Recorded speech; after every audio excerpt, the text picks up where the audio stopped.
Beriem pero do ruky a spovedám sa hudbe.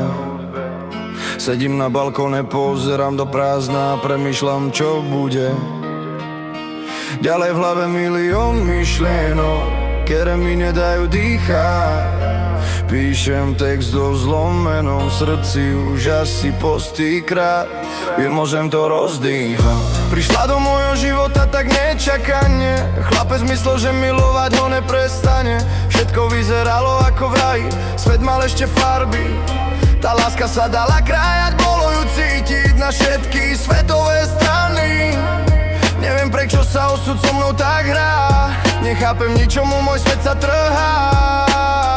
Objavujú sa rokliny a ja stojím nad jednou z nich.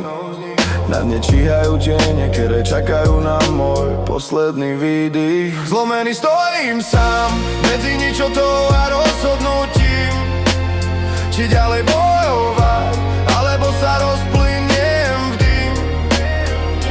Hľadám zmysel tam, kde to mnoho duší vzdalo, a pýtam sa seba, či to, čo sa udialo, sa tak stať malo.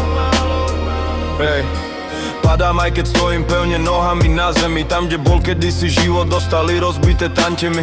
Rád by sa rozpadli, všetko držím na vlásku, a ja držím v sebe otázku, či veriť ešte na lásku. Povedz mi, prečo sa život s nami tak kruto zahráva.